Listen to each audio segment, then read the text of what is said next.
All right, the announcement for the UFC Noche card is out. I have not seen it. I'm going to watch it here with you guys. Just like when I reacted to the press conference, I try to stay offline. Of course, I have heard a few things, and we're going to get into that later, but I'm here to react to it. Now, we've heard a lot of hype about this Sphere card, right? We heard that this card is going to be insane from top to bottom. It's only going to be 10 fights, and there's been so much mystery around it. Who is going to be the main event? We're going to find that all out right now. I'm hoping that we're also going to see some Sphere footage, but let's get into it, guys. Enough wasting time. Let's see the announcement from Dana White himself. Let's see if he cooks or not. So we're going to watch it right now. All right, everybody, the highly anticipated Noche UFC card, September 14th. The fuck was that? You guys hear that? Like hear Dana White real quick. All right, everybody, the highly anticipated. It's like so cut together. Noche UFC card. Noche UFC. Anticipated Noche UFC at the Sphere in Las Vegas. The main event, the bantamweight title fight. Sean O'Malley versus Merab. Sean O'Malley is returning to make his second title defense against the very tough Merab. Sean is the most exciting fighter in the bantamweight division with an all-action style. I think we'll stop it here because the copyright. But the main event is going to be Sean O'Malley and Merab Dvalishvili, and I promise I'm not going to talk so much through this whole thing. I just want to give it my brief thought. I'm excited for this fight. I think this is 1,000% a fight Sean O'Malley could win. Yes, it's also a fight he could lose because Merab is very good too. But I think early on, breaking this down, of course, Merab could get caught. He got caught by Henry Cejudo and rocked. So, of course, O'Malley can, but as I've said before, I do like Merab. I probably will be rooting for Merab in this one, to be honest. But if he's going to win this, I think it's going to be from takedown attempts, from making this a grappling fight, from doing well early with grappling, and then later on take advantage of those early rounds. Because even though we saw Sean O'Malley do well against Marlon Vera in 5 rounds, keep in mind, that was a fight he was in control of. Merab is not a guy you can usually control. He's usually a guy that's going to be pushing you back, that's going to be attempting takedowns. Look at what he did to Jan, right? So we're going to see O'Malley in uncomfortable positions, and is he going to be able to keep up? Will he not get tired? I don't know, guys. That's what we're going to have to find out with that fight. Yeah, look at him. Just... In the co-main event, Alexa Grasso is taking on Valentina Shevchenko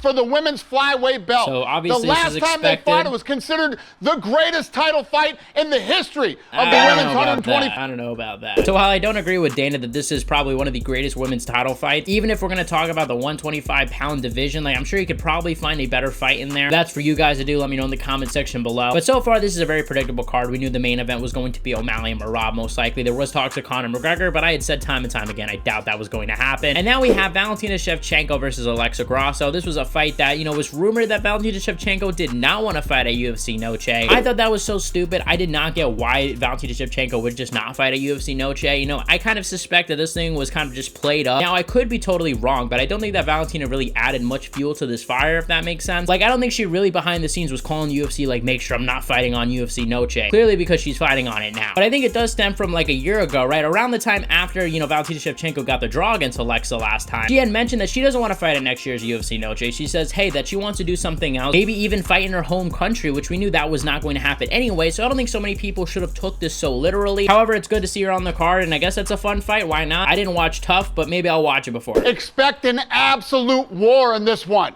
The most hyped prospect in the featherweight division, Diego Lopez, is taking a massive step up and facing number 3 ranked Brian Ortega. That makes sense. That makes sense, is what I figured. If you guys don't remember, Brian Ortega and Diego Lopez were supposed to fight a couple weeks ago, and they were going to fight at UFC 303. If you guys recall, Brian Ortega and Diego Lopez took down on about a month's notice or so, maybe a little less. But the fight was supposed to be at 145, and then the day before it was turned to 155. And then the day of the fight, Brian Ortega announced that he was going to pull out because of some sort of illness, and then Danny Ige stepped in, and we saw Diego Lopez do pretty well against Danny Ige. I think anybody saying that Diego's stock dropped in that fight is just misinformed, because if you guys recall, Diego Lopez wasn't supposed to be fighting on this card either. He took the fight on short notice. So I don't think it's fair for us to just, you know, all of a sudden make a judgment about him and say, oh, fraud check. We don't know, and he could win against Brian Ortega. This is still a winnable matchup for him. Brian Ortega gets caught, and we know Diego Lopez hits hard. But I'm excited to see some of the other fights on here, so I want to take a look at those. This fight is going to be incredible.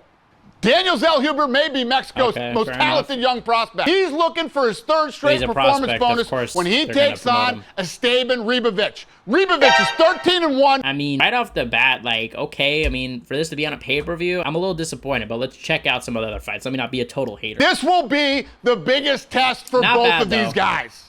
And finally, opening the main card is one of Mexico's favorite and most popular fighters in Ronaldo Lazy Boy Rodriguez. Lazy Boy is literally from the streets of Veracruz, taking on the tough, well-rounded veteran Ode Osborne. The prelim fights include Irene Aldana versus Norma Dumont, Manuel Torres versus Ignacio Bahamundes. The first fight of the night is Raul Rosas Jr. versus Alrichi Lang. Ladies and gentlemen, Saturday, September 14th, live from the Sphere. I will see you there.